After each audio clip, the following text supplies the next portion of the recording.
Assalamualaikum warahmatullahi wabarakatuh. Perkenalkan, kami dari kelompok 3 akan mempresentasikan proses bisnis pada perusahaan Coffee Ground yang bergerak pada bidang food and beverage. Perkenalkan, saya Sialeta dengan NIM 124230098. Di sini saya akan menjelaskan tentang proses dan manajemen pengambilan keputusan. Yang pertama-tama, pada value chain terdapat operations.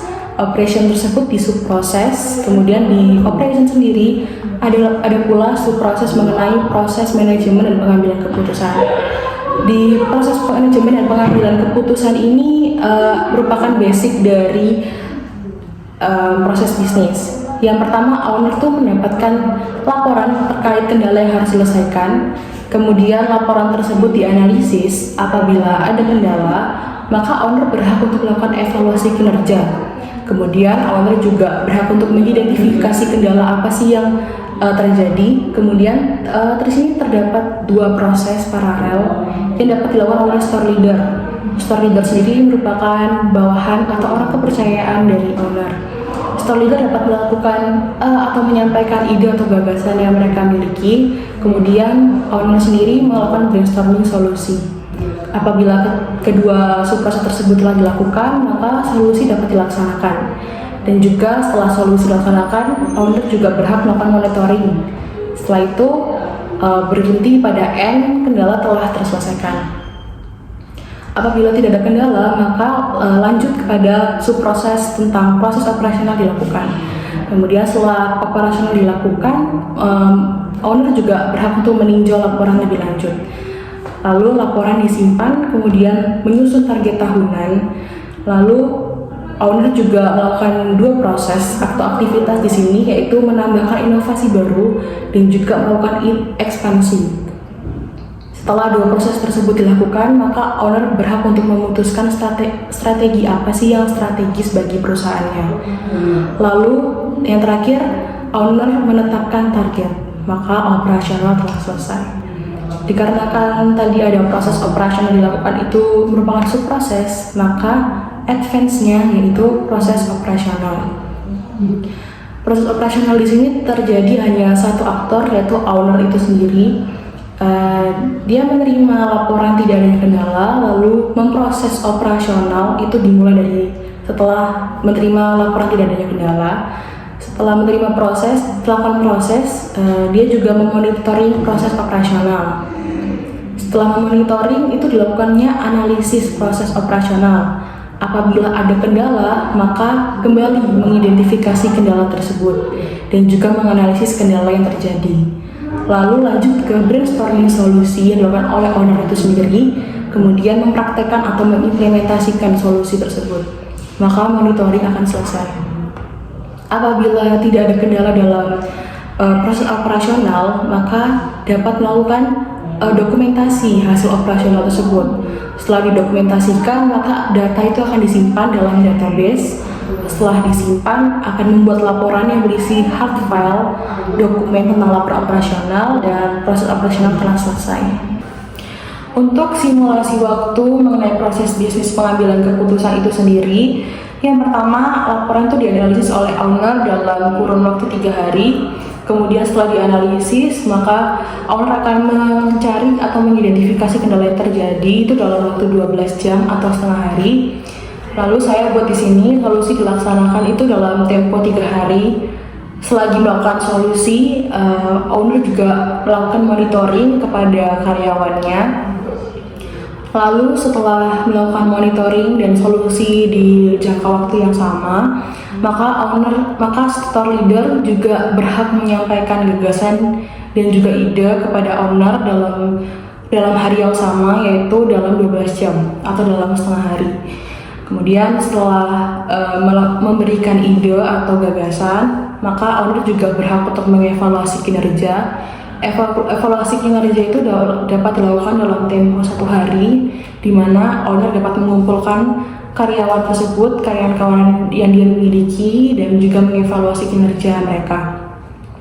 Lalu setelah melakukan evaluasi, maka dicari solusi. Di brainstorming solusi itu dapat dilakukan di 6 jam. Di 6 jam tersebut, owner dapat memberikan ide bagaimana kendala tersebut dapat diselesaikan dengan baik.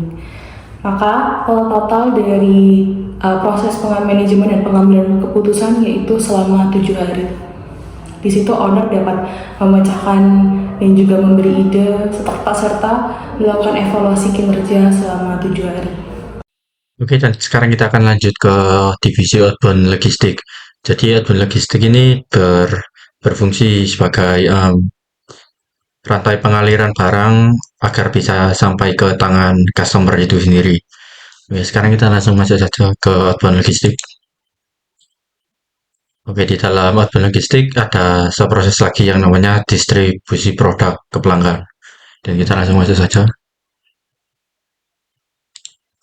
Oke, dan di distribusi produk ke pelanggan ini ada 6 aktor, yaitu yang pertama customer service, staf gudang, koordinator logistik, kurir, pelanggan, dan juga admin.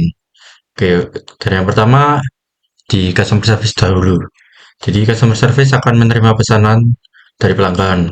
Lalu customer service akan memverifikasi pesanan dari customer, lalu dilanjut ke mengirim informasi produk. Nah, setelah mengirim informasi produk, langsung dikirim ke staf gudang.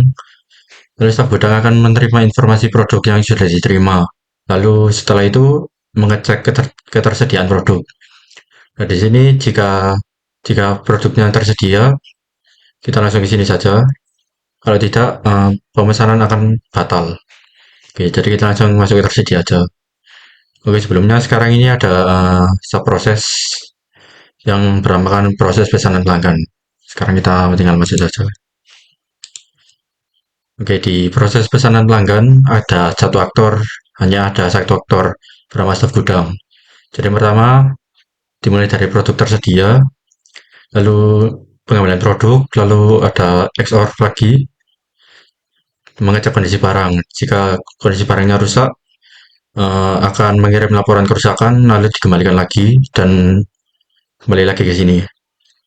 Jika aman, maka langsung kemas produk, lalu melakukan pengecekan akhir produk, dan ada XOR lagi untuk mengecek kesesuaian produk. Jika tidak sesuai, akan kembali lagi ke kemas produk. Jika sudah sesuai, maka akan labeling produk dan staf gudang akan membuat laporan pesanan. Dan jika udah, kembali lagi ke sini dan proses pesanan akan selesai. Oke, dan kita kembali lagi ke distribusi produk pelanggan. Setelah itu produk akan dikirim ke logistik. Lalu kita turun ke koordinator logistik. Jadi koordinator logistik ini akan menerima produk, susun prioritas pengiriman, tentukan waktu pengiriman, lalu mengidentifikasi kurir.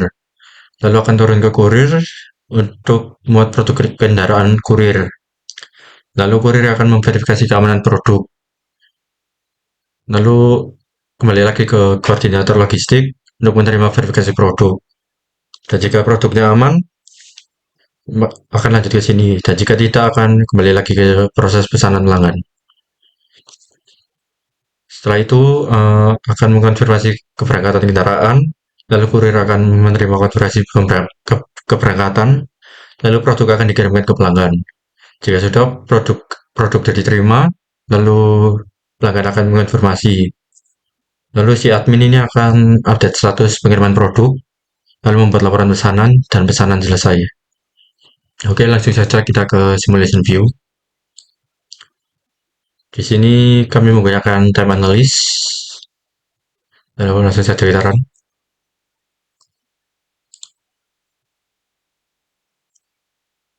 Oke, dan jika sudah, maka akan muncul halaman skenario kayak seperti ini.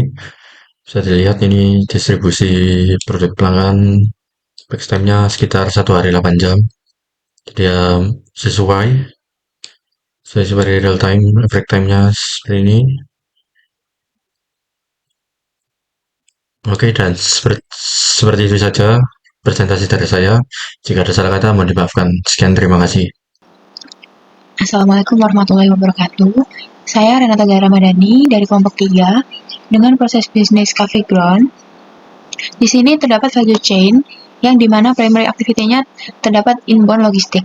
Dimana kalau inbound logistik ini masuk divisi yang masuk dalam inbound logistik yaitu purchasing and inventory.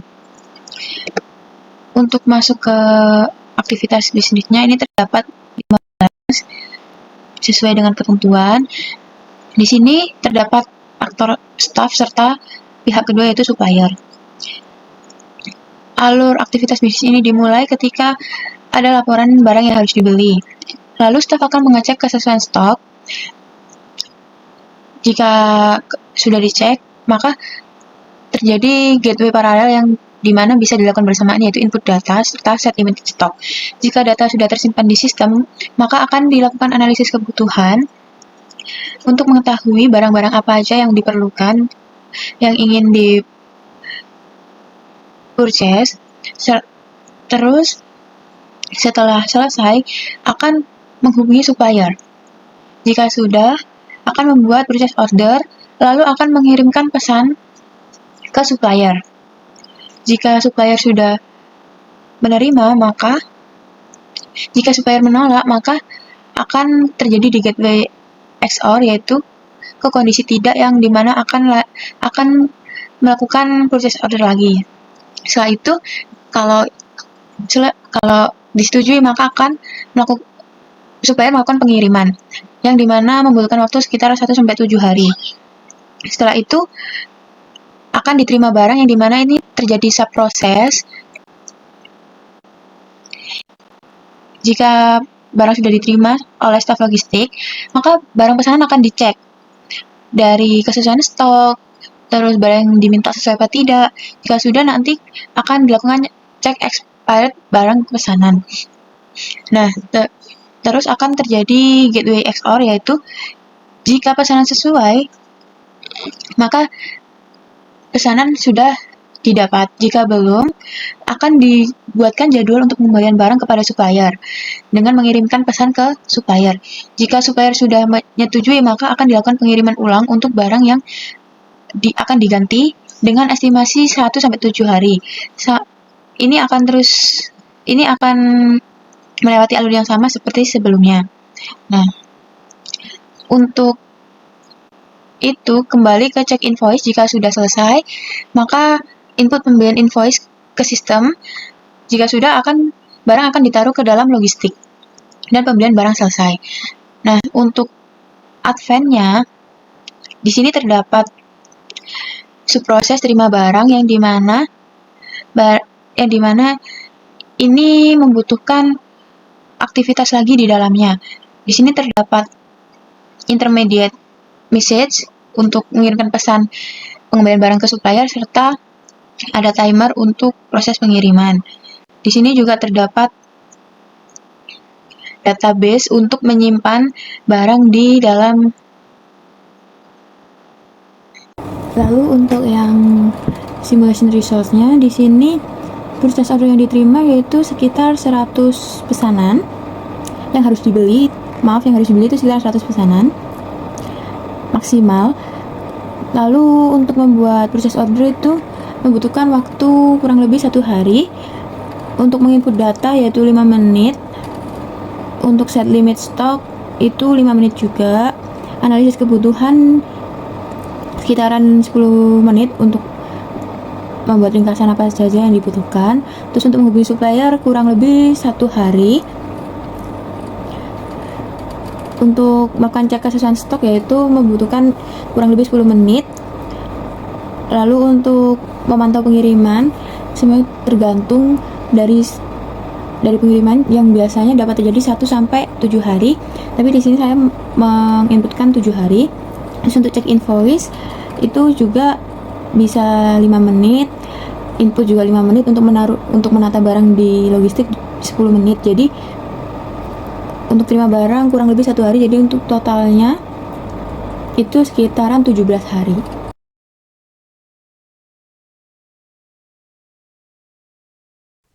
Perkenalkan, nama saya Ahmad Novalianto dengan NIM 12042300043. Baik, selanjutnya kita akan lanjut ke divisi service. Dalam value chain ini terdapat divisi service yang berfokus pada interaksi antar pelanggan, yang mana service sendiri merupakan sebuah divisi untuk mengelola atau sebuah manajemen dari pelanggan.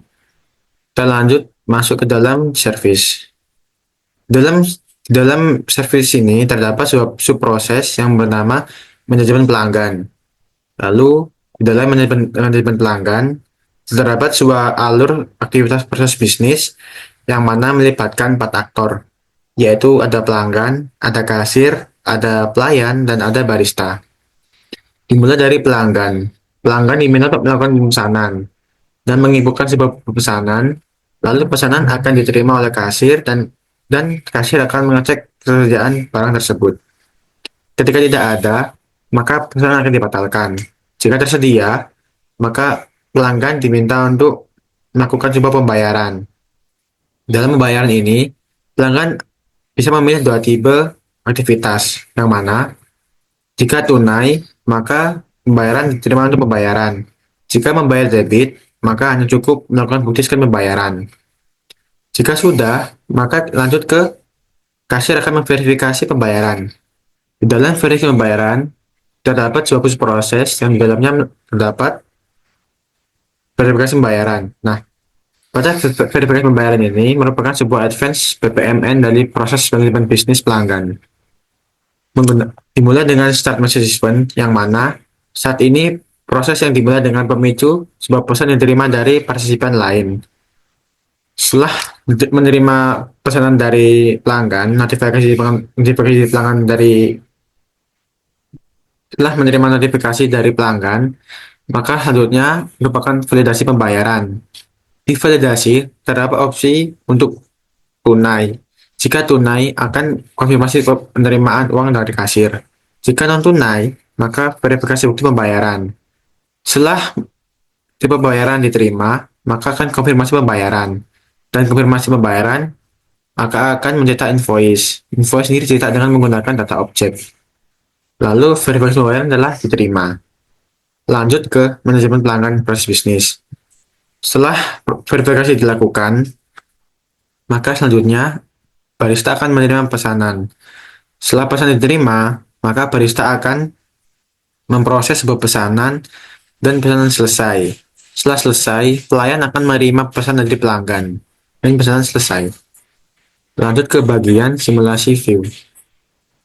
Pada simulasi view ini, saya menggunakan time analysis untuk menganalisis sebuah waktu dan berapa lama dari proses bisnis ini. Lanjut ke kita run. Kita start saja langsung. Ketika sudah akan muncul seperti ini. Dan halaman ini merupakan sebuah halaman di mana semua skenario atau aktivitas memiliki waktu tertentu. Contoh seperti manajemen pelanggan memiliki total waktu 9 menit 40 detik. Dalam 9 ini terdapat aktivitas yang jadi dalamnya.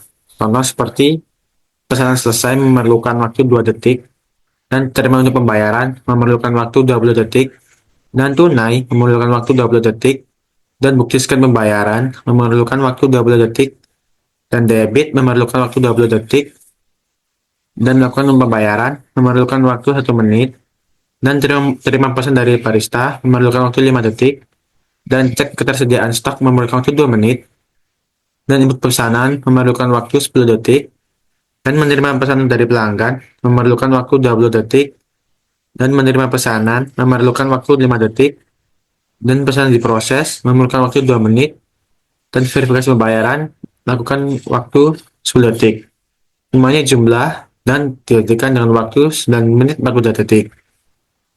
Perbandingan dari secara real time-nya tidak jauh beda dengan real time, karena di real time-nya sendiri hanya memerlukan waktu sehingga 10 hingga 15 menit.